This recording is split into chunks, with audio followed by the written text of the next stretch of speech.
Dapit hapon na sa lungsod ng Santa Rosa, isang lugar sa Laguna na karaniwang payapa sa mga oras ng uwian mula sa trabaho. Ang kulay kahel na langit ay marahang sumasalamin sa mga salamin ng mga tindahan sa tabi ng kalsada. Kasabay nito, ang malumanay na tunog ng kampana para sa Angelus ay nagsimulang marinig mula sa makasaysayang simbahan ng Santa Rosa de Lima sa dulo ng bayan. Ang kalsadang karaniwang siksikan ay unti-unti nang lumuluwag, pinalamutyan ng mga motorsiklong nagmamadaling umuwi sa gitna ng mabagal na daloy ng trapiko. Isang SUV na kulay dark green, sasakyan ng serbisyo ng Armed Forces of the Philippines, ang marahang bumabagtas sa daan. Sa loob nito, si Teniente Jose Jojo Reyes, 29 na taong gulang, ay katatapos lamang dalawin ang kanyang inang maisakit sa ospital ng probinsya. Pagkatapos ng 2 linggong puspusang tungkulin sa batalyon, ito ang nag-iisang pagkakataon niya para makita ang kalagayan ng kanyang ina. Bahagyang binuksan ni Jojo ang bintana, hinahayaang pumasok ang hangin ng papalubog na araw. Puno pa rin ang pag-aalala ang kanyang isipan tungkol sa kondisyon ng ina, ngunit pinakalma niya ang sarili sa pamamagitan ng pag-upo ng tuwid at pag-aayos ng kanyang paghinga, isang disiplinang natutunan niya sa matinding pagsasanay sa militar. Ang hindi niya alam, sa loob lamang ng wala pang isang oras, ang kanyang buhay ay magbabago ng husto. Isang hindi inaasahang pagtatagpo ang naghihintay sa kanya sa harapan ng sangandaan malapit sa pamilihang bayan ng Santa Rosa. May 2 motorsiklo ng pulis na nakaharang sa kalsada. 3 pulis na nakauniporme, kumpleto sa vest at helmet, ang nakatayo habang umiihip sa kanilang mga pito at pumipili ng mga sasakyang pahihintuin. Napabuntong hininga si Jojo. Kabisado niya ang ganitong uri ng checkpoint. Minsan opisyal, minsan hindi malinaw ang layunin. Ngunit binuksan pa rin niya ang kanyang signal light at dahan-dahang ipinreno ang sasakyan. Pagdating niya sa linya ng inspeksyon, isang pulis ang lumapit sa kanya. Madilim ang kanyang mukha, matikas ang tindig, at hindi pala kaibigan ang tingin. Ang pangalan niya ay Police Staff Sergeant Ricardo Cardo Gomez. Isang tiwaling pulis na matagal nang kilala sa pagiging arogante at madalas na ginagamit ang mga checkpoint para makakuha ng dagdag na pangkape. Binuksan ni Jojo ang bintana. "Magandang hapon po, sir." "Anong klaseng checkpoint po ito?" magalang niyang tanong. Matagal na tinitigan ni Cardo ang sasakyan ng militar, pagkatapos ay yumuko upang tingnan ang maliit na plaka na may nakasulat na pangalan ng unit ng Philippine Army. Sa halip na magbigay galang o maging magalang, umisi pa ito. "Lisensya at rehistro, pakilabas." "Buksan mo na rin ang likod ng sasakyan," utos ni Cardo. Ang boses ay malakas at tila nag-uutos ng walang dahilan. Nanatiling kalmado si Jojo. "Sige po, sir. Ito po ang lisensya at FCE. Sasakyan po ito ng serbisyo. Walang laman ang likod. May kailangan po ba kayong partikular na hanapin?" Hindi sumagot si Cardo. Kinuha niya ang mga papeles, pagkatapos ay naglakad patungo sa likuran ng sasakyan, habang umiiling-iling na para bang may natuklasan siyang malaking irregularidad. Nagsimulang makaramdam si Jojo na may mali sa sitwasyon. Ang tensyon ay nagsimulang mamuo sa hangin. 5 minuto ang lumipas. 10 minuto. Hindi pa rin bumabalik si Cardo. Bumaba si Jojo sa kanyang sasakyan at magalang na lumapit. "Paumanhin po, sir. May problema po ba sa mga dokumento ko?" Napanatili niyang mababa ang kanyang boses. Tinitigan siya ng masama ni Cardo. "Sasakyan ng militar, ha? Saang batalyon ka galing?" 2 Infantry Division po, sir," sagot ni Jojo. Nag-ismid si Cardo. "Akala mo dahil sundalo ka, pwede ka nang dumaan-daan lang sa checkpoint namin? Alam mo bang lumagpas ka sa speed limit kanina?" Nagulat si Jojo. "Lumagpas sa speed limit? Paano po, sir? Halos hindi nga po ako gumagalaw sa trapiko." "Sumasagot ka pa," sigaw ni Cardo. Bigla, napansin ng ilang residente na naghihintay sa traffic light ang komosyon. Isa sa mga kasamahang pulis ni Cardo ang sumubok na mamagitan, ngunit iwinasiwas lang ni Cardo ang kanyang kamay, senyales na siya na ang bahala. Naramdaman ni Jojo ang paggapang ng kaba sa kanyang likuran. Ngunit bilang isang batang sundalo, alam na alam niya ang kahalagahan ng pagpapanatili ng etika sa pagitan ng mga alagad ng batas. Pinili niyang manatiling kalmado. Sige po, sir. Kung talagang nagkamali ako, pakipaliwanag po ang violation ko para maayos natin ayon sa tamang proseso. Lalong lumapit si Cardo, ang mukha niya ay ilang sentimetro na lamang ang layo mula kay Jojo. Proseso. Haha. Aling proseso? Yung magiging komplikado para sa'yo o yung pareho tayong magiging masaya? Ngayon, naintindihan na ni Jojo kung saan patungo ang usapan. Paumanhin po, sir. Hindi po ako nagbibigay ng lagay. Kung may violation, pakitiketan na lang po ako. Ang mga salitang iyon ay parang pagbuhos ng gasolina sa maliit na apoy sa dibdib ni Cardo. Malakas na hinampas ni Cardo ang hood ng sasakyan. Blag! Ang tunog ay nagpagulat sa mga tao sa paligid. Aba! Nagmamalinis ka, ha? Isang hamak na sundalo nagpapakalinis. Ikinuyom ni Jojo ang kanyang mga kamao, ngunit patuloy na kinontrol ang kanyang paghinga. Sir, pakiusap po, ingatan ninyo ang inyong pananalita. Pareho po tayong alagad ng gobyerno. Ngumisi si Cardo. Alagad ng gobyerno? Ikaw na sunod-sunuran lang sa utos. Makinig kang mabuti.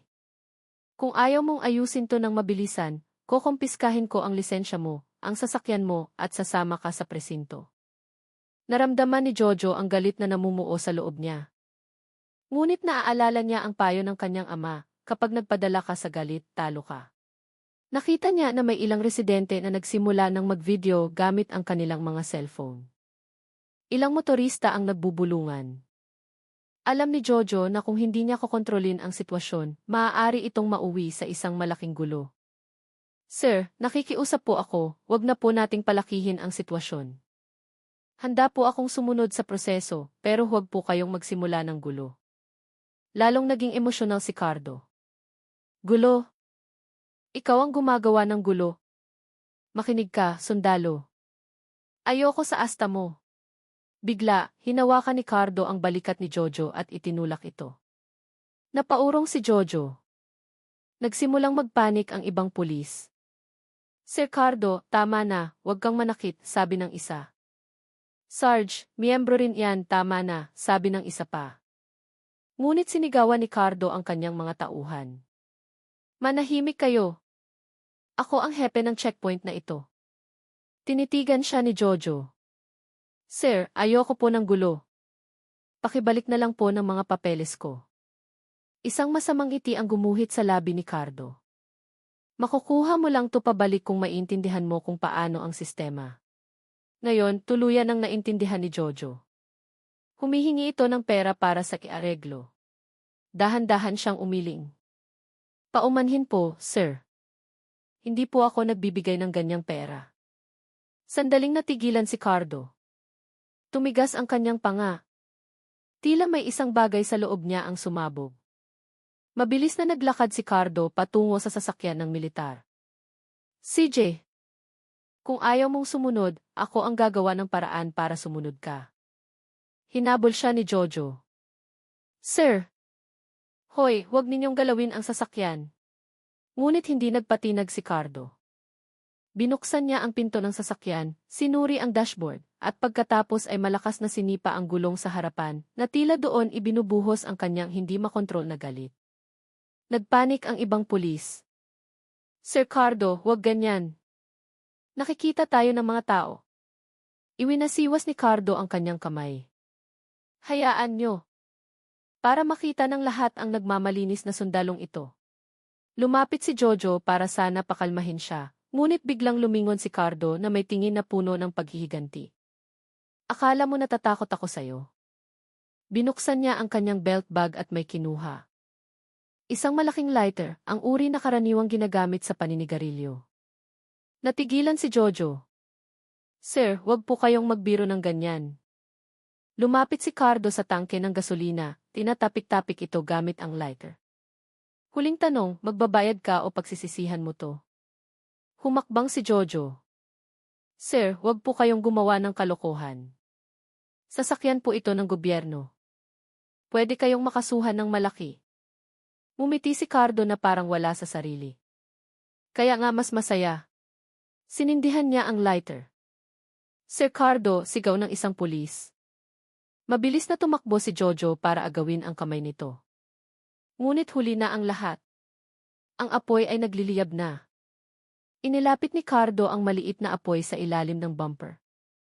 Hindi naman agad nasunog ang sasakyan, ngunit malinaw ang banta. Nagsimulang magsigawan ang mga tao, nagsiatrasan, at nagvideo gamit ang kanilang mga cellphone. Nagawa ni Jojo na mahuli ang kamay ni Cardo at patayin ang apoy. Ngunit malakas siyang itinulak ni Cardo kaya't siya'y napasuray. Hinawakan mo ko? Lalaban ka sa pulis? Muling sinindihan ni Cardo ang lighter. Ngayon, tototohanin ko na. Natigilan si Jojo. Hindi siya takot sa apoy, ngunit alam niya ang mga legal na kahihinatnan, ang magiging reaksyon ng media, at ang epekto nito sa kanyang institusyon. Bawal ang karahasan sa pagitan ng mga alagad ng batas, ito ay isang malaking kasalanan. Ngunit, ang tiwaling pulis na ito ay lumampas na sa hangganan. Muling sinindihan ni Cardo ang lighter at sa pagkakataong ito, yumuko siya patungo sa sasakyan na may mukhang puno ng galit. Sa sandaling iyon, huminga ng malalim si Jojo, tumingin sa kulay kahel na langit na ngayon ay dumidilim na at gumawa ng isang desisyon na magbabago sa lahat.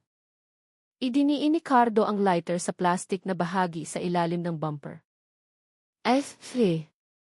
May maliit na tunog mula sa tumutulong gasolina. Tumakbo si Jojo para pigilan siya. Sir, wag. Ngunit mas mabilis si Cardo.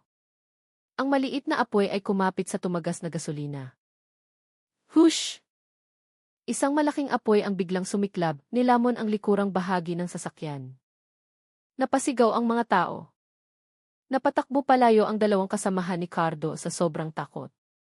Si Jojo mismo ay napaatras dahil sa init. Si Cardo ay nanatiling nakatayo roon, ang mukha ay naliliwanagan ng apoy, ang kanyang mga mata ay nanlalaki, tila hindi makapaniwala sa sarili niyang ginawa. Sa isang iglap, bumalik sa katinuan si Jojo. Hinubad niya ang kanyang jacket at sinubukang apulahin ang apoy, ngunit huli na ang lahat. Mabilis na kumalat ang apoy. Napaupo na lang siya sa gilid ng kalsada, ang kanyang mukha ay nababalutan ng abo at pawis. Napatingin siya kay Cardo na ngayon ay parang estatwang natigilan. Napatingin si Jojo sa nagliliyab na sasakyan, isang simbolo ng kanyang serbisyo, ng kanyang institusyon, na ngayon ay nagiging abo sa harap ng kanyang mga mata. Sa loob ng ilang segundo, ang lahat ay nasira. Hindi dahil sa gyera, kundi dahil sa arogansya ng isang tao sa isang sangandaan. Dahan-dahang itinaas ni Jojo ang kanyang mukha. Mabigat ang kanyang paghinga. Ang sama ng loob na maihalong pagkadismaya ay bumara sa kanyang dibdib. Ngunit nanatili siyang tahimik. Ayaw niyang palalain pa ang sitwasyon. Ang ilang residente na nagvideo ay hindi na nahimik. Isang binata na nakasuot ng jacket ng isang ride-hailing service ang humakbang. Paumanhin po, mamang pulis. Pero kitang-kita ko po na kayo ang nagsunog ng sasakyan. Halos sugurin ni Cardo ang binata. Mabilis na hinawakan ng isang pulis ang kanyang balikat. Sir Cardo, tama na, lalo lang gugulo. Itinaas ng binata ang kanyang cellphone. Kung matapang kayo, ipapakita ko ang video na ito sa lahat. Sumunod na nagsalita ang iba pang residente. Tama. Nakita ko rin. Sir, huwag ninyong sisihin ang sundalo kung kayo ang nag-umpisa. Naka-record kami lahat. Umikot si Cardo, ang kanyang mga mata ay mailap at pinagpapawisan. Ang gulat ay nagsimulang gumuhit sa kanyang mukha. Burahin niyo ang mga video niyo ngayon din, sigaw niya. Dahil dito, lalong nag-ingay ang mga tao. Huwag kayong pumayag. Ebidensya yan. Karapatan namin to. Anong klaseng pulis to? Ang sitwasyon ay lumala sa loob lamang ng ilang segundo. Biglang may umalingaw na sirena ng pulis. Isang patrol car ang biglang huminto sa gilid ng kalsada. Mula sa loob, lumabas si Police Major Leo Santos, ang hepe ng pulisya ng lungsod. Isang lalaking nasa edad 50, may manipis na bigote, at seryoso ang mukha habang tinitingnan ang hindi kapanipaniwalang eksena. Nang makita niya ang nasusunog na sasakyan ng army, agad na nagdilim ang kanyang paningin. Diyos ko, anong nangyayari dito? Ang kanyang matatag na boses ay nagpatigil sa lahat ng pulis sa lugar. Nang makita niya si Cardo, agad na nagbago ang kanyang mukha sa galit. Staff Sergeant Gomez, anong ginawa mo? Agad na lumapit si Cardo sa kanyang hepe, parang isang batang naghahanap ng proteksyon. Sir, inatake po ako ng sundalong iyan. Nag-provoke po siya. Nag-provoke ng ano, sigaw ni Major Santos. Sabay-sabay na nagsalita ang mga residente. Hindi po. Siya po ang nagsunog ng sasakyan, sir. Totoo po, sir. May video po kami. Hinampas ni Major Santos ang dashboard ng kanyang patrol car. Manahimik kayong lahat.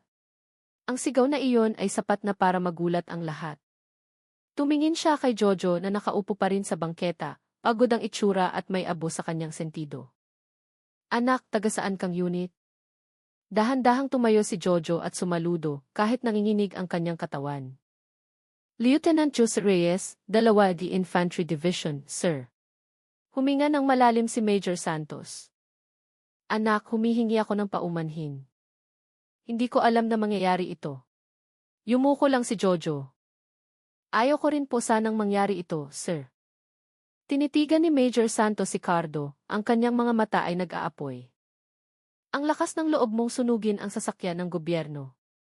Pulis ka pa ba o preman na nakauniforme? Hindi po ako, sir. Bigla na lang po umapoy. Nag-provoke po siya, pagkakaila ni Cardo. Hinablot ni Major Santos ang kwelyo ni Cardo at hinila ito ng malakas hanggang sa halos matumba si Cardo. Huwag kang magsinungaling sa harap ko, umalinggaw ang boses ng hepe. Nagbulungan ang mga tao. Ang ibang pulis ay nakayuko lamang. Samantala, sa kampo ng 2nd Infantry Division, isang batang sundalo ang nagmamadaling tumakbo papasok sa opisina ni Lieutenant Colonel Miguel, Mike De Leon, ang kanilang battalion commander na kilala sa pagiging istrikto, ngunit makatarungan. Report, sir. May seryosong insidente. Ang service vehicle ni Lieutenant Reyes, nasusunog daw, sinunog di umano ng isang pulis sa checkpoint. Biglang tumayo si T. Call. De Leon. Ano? Maraming residente ang nag-video, sir. Kumakalat na po sa social media. Tumingin si Eti. Call. De Leon sa kanyang aide. Ihanda ang sasakyan. Pupunta tayo sa lugar ngayon din. Sa lugar ng insidente, nagsisimula ng maapula ang apoy dahil sa pagdating ng bombero. Ang sasakyan ng militar ay isa na lamang itim na kalansay na may mga tunaw na salamin. Nakatayo si Jojo sa malayo, tinititigan ang sasakyan na may namumulang mga mata. Hindi siya umiiyak, ngunit parang pinipiga ang kanyang puso. Lumapit si Major Santos. Lieutenant Reyes, bago dumating ang commander ninyo, nakikiusap ako na manatili kang kalmado. Napakasensitibo na ng sitwasyong ito. Tinitiyak ko sa'yo, ipoproseso namin ang tiwaling pulis na ito. Tumango si Jojo. Salamat po, sir. Ang gusto ko lang po ay ang katotohanan. Anak, nahihiya ako bilang isang pulis, pero sisiguraduhin kong mananaig ang hustisya para sa karangalan ng aming institusyon. Ngunit bago pa siya makapagsalita muli, isang konvoy ng mga sasakyang militar ang dumating. 2 truck, isang command vehicle, at ilang motorsiklo ng militar ang biglang huminto. Nanlaki ang mga mata ng mga residente. Mula sa command vehicle, bumaba si Dete. Call. De Leon na may mukhang madilim na parang may paparating na bagyo. Lahat ng pulis ay biglang tumayo ng tuwid. Hindi tumingin si Ete. Call. De Leon kahit kanino. Dumiretso siya kay Jojo. Reyes, ang kanyang boses ay malalim at puno ng diin. Sumaludo si Jojo. Sir. Maikling ulat. Ikinuwento ni Jojo ang lahat ng maikli, walang labis, walang kulang. Nakikinig si De Leon nang hindi kumukurap. Pagkatapos, tiningnan niya ang sunog na sasakyan at pagkatapos ay si Cardo na ngayon ay maputla na. Staff Sergeant, malamig ang boses ni Ed. Call. De Leon. Totoo bang sinunog mo ang service vehicle ng sundalo ko? Kinabahan si Cardo. Hay, hindi po ako, sir. Iisa lang po itong di pagkakaunawaan. Nagsimulang sumigaw ang mga tao, sinungaling. Nakita naming lahat. Itinaas ni Eti. Call. De Leon ang kanyang kamay, humihingi ng katahimikan. Sige, titingnan natin ang mga video mula sa mga residente. Mabilis na ibinigay ng ilang residente ang kanilang mga cellphone. Pinanood ito ni De Leon na may tingin na kasintalas ng kutsilyo. Nanood din si Major Santos. Ang kanyang mukha ay lalong namula sa hiya. Malinaw sa video, si Cardo na nagsisindi ng lighter, inilalapit ito sa sasakyan at pagkatapos ay ang pagsiklab ng unang apoy. Walang duda. Pagkatapos manood, isinara ni Eti. Call. De Leon ang cellphone ng residente, isinauli ito at humakbang palapit kay Cardo. Tiwali ka, mahina niyang tanong. Sir. Ako po. Iyahe. Hinampas ni Esti. Call. De Leon ang helmet ni Cardo hanggang sa mahulog ito sa lupa. Hindi ito isang brutal na suntok na nakamamatay, kundi isang malakas na hampas na puno ng pinipigilang galit. Isang galit na nasa loob pa rin ng hangganan ng respeto sa pagitan ng dalawang institusyon. Nagulat ang lahat. Para yan sa bayan, sigaw ni De Leon. Ang lakas ng loob mong sunugin ang ari-arian ng gobyerno dahil lang tumanggi ang sundalo ko na magbigay ng lagay. Tinabonan ni Cardo ang kanyang mukha. Gusto sanang saktan din ni Major Santos si Cardo, ngunit itinaas ni De Leon ang kanyang kamay. Major Santos, teritoryo ninyo ito. Gawin ninyo ang trabaho ninyo. Tiningnan ni Major Santos si Cardo ng may pandidiri. Staff Sergeant Gomez, opisyal ka ng arestado. Tapos na ang serbisyo mo ngayong gabi. Sa wakas, napaluhod si Cardo. Agad siyang pinusasa ng ibang pulis. Nagpalakpakan ang mga tao. Ngunit hindi ngumiti si Eti. Call.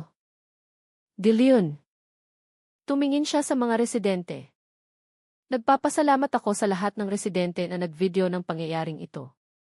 Kung wala kayo, mawawala ang katotohanan. Yumuko ang mga residente bilang paggalang. Tumingin si De Leon kay Jojo. Reyes, wala kang kasalanan. Nagtimpi ka hanggat sa iyong makakaya. Tumango si Jojo. Sir. Tinapik ni De Leon ang kanyang balikat. Pero tandaan mo, simula pa lang ito. Bukas, aakyat ang kasong ito sa rehiyon. Mag-iingay ang media. Kailangan nating manatiling kagalang-galang. Ilang oras pagkatapos ng insidente, kumalat na parang apoy ang mga video ng mga residente sa TikTok, Instagram, at Facebook. Sa loob ng 4 na oras, naging trending ang mga hashtag na pulis sinunog ang sasakyang Garmi, oknum na pulis, at katarungan para kay Reyes. Nag-init ang mga komento ng netizens. Grabe. Dapat parusahan ng mabigat. Ang pasensya ng sundalo, sobra. Kung hindi si Teniente Reyes yan, baka nagkagulo na. Sa kampo ng army, maraming sundalo ang nanonood na may naninigas na panga. Ngunit malinaw ang utos ni Eti. Call. De Leon, walang emosyonal na pagkilos. Hayaan nating umandar ang batas at ang institusyon. Samantala, sa panig ng pulisya, ipinatawag ng Regional Director si Major Santos para magpaliwanag. Uminit ang sitwasyon hanggang sa antas ng rehiyon. Gabi na, nakaupo si Jojo mag-isa sa kanyang kwarto sa barracks. Ang maliit na galo sa kanyang braso dahil sa pagkatulak kanina ay medyo humahapdi. Ngunit ang pinakamasakit ay ang kanyang puso. Nakaramdam siya ng galit, lungkot, hiya at pagod. Ngunit alam niya, bilang isang sundalo, hindi siya dapat malunod sa emosyon. Tiningnan niya ang larawan ng kanyang ina na ginawa niyang wallpaper sa cellphone. Matatag si Mama. Matatag din si Jojo. Walang ginawang mali si Jojo, bulong niya sa sarili. May kumatok sa pinto. Pumasok si Teti. Call. De Leon. Reyes. Tumayo ng tuwid si Jojo. Sir. Huminga ng malalim si De Leon. Alam kong mabigat ang araw na ito, pero mas magiging mabigat ang bukas.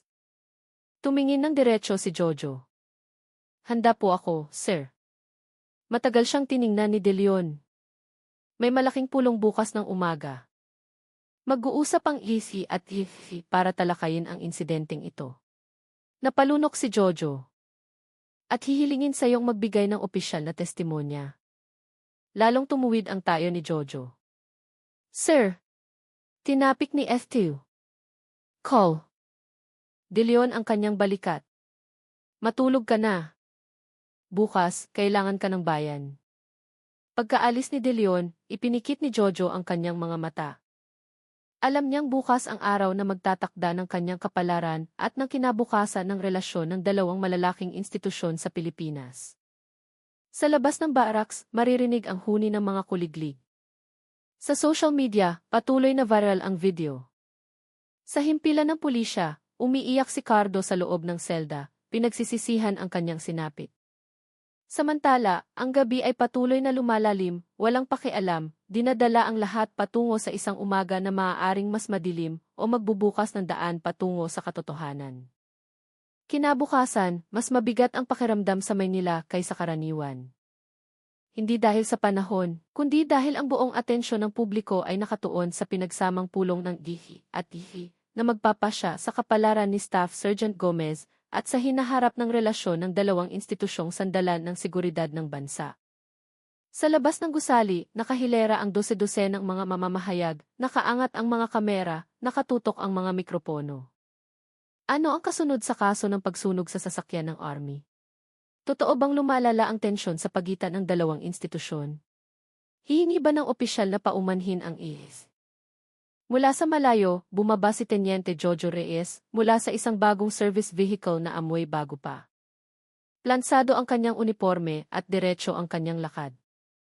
Bagamat mabilis ang tibok ng kanyang puso, tahimik siyang nagdasal, Panginoon, gabayan ninyo akong magbigay ng tapat na testimonya at huwag nang palalain pa ang sitwasyon. Sa loob ng malaking conference room, nakaupo na ang EFI Regional Director na may seryosong ekspresyon, si Call. De Leon na kumakatawan sa Philippine Army, mga matataas na opisyal, mga abogado, at mga investigador. Sa dulo ng kwarto, nakaupo si Staff Sergeant Cardo Gomez, nakaposas ang mga kamay, maputla ang mukha, at namumula ang mga mata. Ang mga huling gabi niya ay ginugol sa pag-iyak, pagsisisi, at takot sa parusang tiyak na darating. Nang umupo si Jojo, yumuko si Cardo, hindi kayang tumingin sa kanya. Isang Police Brigadier General ang nagbukas ng pulong. Sige, magsimula na tayo. Ngayon, tatalakayin natin ang insidente ng pagsunog sa service vehicle ng Army ng isang miyembro ng Inaasahan kong lahat ay magiging objektibo, propesyonal, at uunahin ang pagkakaisa ng bansa. Tumango ang lahat. Pagkatapos, sinabi ng General, hinihiling namin kay Lieutenant Jose Reyes na unang magbigay ng kanyang testimonya. Tumayo si Jojo. Ang kanyang boses ay matatag ngunit magalang. Sir, magbibigay po ako ng totoong salaysay. Sinimulan niya mula sa simula. Ang kahina-hinalang checkpoint, ang paghingi ng lagay, ang kanyang pagtanggi, ang mga pananakot, hanggang sa kung paano sinindihan ni Cardo ang lighter at sinilaban ang sasakyan. Walang labis, walang kulang. Lahat ay inilahad niya ng may buong kontrol. Pagkatapos, sinabi ng General, salamat, Lieutenant. Ngayon, si Staff Sergeant Gomez naman. Nanginginig na tumayo si Cardo. Mga sir, inaamin ko po. Kasalanan ko po ang lahat. Biglang tumahimik ang buong silid. Nadala po ako ng emosyon. Nagkamali po ako. Hindi po ako naging propesyonal. Naramdaman ko po ang kapangyarihan bilang pulis at gumawa ako ng katangahan. Ako po. Nagkamali po ako. Humagulgol siya. Patawarin niyo po ako. Handa po akong maparusahan. Pero nakikiusap po ako, wag sanang madungisan ang buong institusyon dahil sa akin. Napapikit si Steve. Call. De Leon. Tumingin ng may pagkadismaya ang General. Huminga ng malalim ang Regional Director. Bakit mo ginawa iyon, Gomez? Lalong yumuko si Cardo. Baon po ako sa utang, sir. Nagdilim po ang isip ko. Yung checkpoint. Ang una ko lang pong intensyon ay makakuha ng dagdag na pera sa mga lumalabag sa batas trapiko. Pero nang malaman kong sundalo siya, nasaktan po ang ego ko. Naging tensyonado ang silid. Pero nang lumaki ang apoy, doon ko po na-realize. Sira na po ako. Sir, tapos na po ang buhay ko. Muli siyang umiyak, hindi para humingi ng awa, kundi dahil sa tunay na pagsisisi. Pagkatapos ng mga testimonya, uminit ang pulong. Isang opisyal ng army ang nagsabi ng malakas, ang ginawa niya ay hindi lang krimen. Isa itong insulto sa estado. Sumagot ang regional director, inaamin namin ang pagkakamali ng aming tauhan. Pero hinihiling namin na huwag itong palakihin bilang gulo sa pagitan ng mga institusyon. Ang pulis at sundalo ay dapat manatiling magkaisa. Malamig na sinabi ni St. Col. De Leon, hindi kami gaganti. Pero hinihiling namin ang karampatang parusa. Isang opisyal ng pulis ang nagdiin, tiyak na walang proteksyon na ibibigay. Tumagal ng mahigit 1 oras ang mainit na pag-uusap. Ngunit sa huli, pumalo sa mesa ang general. Ang resulta ng pulong ay nagpasya. Pinigil ng lahat ang kanilang hininga. Si Staff Sergeant Gomez ay opisyal na tinatanggal sa serbisyo nang may kahihiyan at ipagpapatuloy ang kasong kriminal laban sa kanya. Bukod dito, papalitan ng AC ang nasunog na sasakyan ng army. At gagawa ng pinagsamang pahayag ang AC at ZC para mapanatili ang pagkakaisa. Tumango ang lahat. Tumingin si St. Col. De Leon kay Jojo. Ito ang pinakamagandang resulta na makukuha natin nang hindi pinalalala ang sitwasyon. Dahan-dahang tumango si Jojo. Sir! Ilang oras pagkatapos, naganap ang isang press conference. Ang mga kamera, mamamahayag, at ilaw ng studio ay nakatutok lahat sa entablado. Magkatabing tumayo ang regional director at si Col. De Leon. Ang insidente sa pagitan ng isang pulis at isang miyembro ng army ay nalutas na sa pamamagitan ng batas, sabi ng regional director. Gumawa na kami ng matigas na aksyon, dagdag ni De Leon, at nananawagan kami sa publiko na huwag nang palalain ang issue. Ang AC at YC ay mananatiling nagkakaisa para sa bansa. Nag-ingay ang mga mamamahayag, ngunit nasiyahan dahil nakakuha ng opisyal na pahayag. Sa likod ng silid, nakatayo si Jojo, pinagmamasdan ang lahat. Nakaramdam siya ng ginhawa, bagamat may maliit na sugat pa rin sa kanyang puso. Nang paalis na ang lahat, naglalakad si Jojo palabas ng gusali. Biglang may tumawag, Lieutenant Reyes. Lumingon siya. Si Cardo iyon, nakaposas pa rin, kasama ang 2 bantay. Sandaling naniga si Jojo, ngunit nilapitan pa rin ito. Mahinang nagsalita si Cardo. Humihingi po ako ng tawad, sir. Sinira ko po ang sasakyan ninyo, ang dignidad ninyo. Lubos po akong nagsisisi. Matagal siyang tinitigan ni Jojo, at pagkatapos ay sumagot, malaki ang kasalanan mo, Cardo. Pero umamin ka. Pananagutan mo. Iyon na ang unang hakbang para magbago. Itinaas ni Cardo ang kanyang mukha, may namumuong luha sa mga mata. Salamat po, sir. Tinapik ni Jojo ang kanyang balikat. Ipinagdarasal kong makabangon ka ulit bilang isang sibilyan. Dinala na ng mga bantay si Cardo. Huminga ng malalim si Jojo. Ang bigat sa kanyang dibdib ay unti-unting nawala. Nang pasakay na si Jojo, tinawag siya ng isang aide ng regional director. Lieutenant Reyes, nais po kayong makausap sandali ni General. Pumasok si Jojo sa opisina. Tumayo ang regional director. Lieutenant Reyes, gusto kong magpasalamat dahil nagtimpi ka. Hindi lahat ng sundalo ay kayang manatiling kalmado kapag iniinsulto ng ganoon. Nagpakumbaba si Jojo. Tungkulin ko po yon bilang alagad ng batas, sir. Bahagyang umiti ang general. Naiintindihan ko. At bilang pagkilala, bibigyan ka ng ng isang bagong pribadong sasakyan, hindi service vehicle, na may kumpletong papeles. Nagulat si Jojo. Sir, hindi na po kailangan. Sapat na po sa akin ang hustisya. Umiti ang general. Hindi ito regalo. Ito ay paggalang. Dahil pinanatili mo ang kapayapaan sa pagitan ng 2 malalaking institusyon ng bansa. Tanggapin mo na. Sa huli, dahan-dahang tumango si Jojo. Salamat po, sir. 1 linggo ang lumipas, sa kampo ng 2 AD Infantry Division, tinanggap ni Jojo ang kanyang bagong pribadong sasakyan. Naghiyawan ang mga kasamahan niyang sundalo. Lumapit sa kanya si Iti. Call. De Leon. Malaking bagay ang ginawa mo, Reyes. Sumagot si Jojo, ang gusto ko lang po ay matapos ang lahat ng walang samaan ng loob. Tinapik ni De Leon ang kanyang balikat. Iyan ang pagkakaiba ng isang tunay na sundalo sa karaniwang tao. Ngumiti si Jojo. Sa gabing iyon, minaneho niya ang kanyang bagong sasakyan sa mga kalsada ng lungsod. Ang mga ilaw sa daan ay tumatama sa salamin, tila nagbubukas ng isang bagong kabanata sa kanyang buhay. Inisip niya ang lahat ng nangyari. Ang mga residenteng tumulong, ang viral na video, ang mga institusyong sa huli ay nagkaisa muli at ang isang tiwaling alagad ng batas na kailangang pagbayaran ng mahal ang kanyang pagkakamali.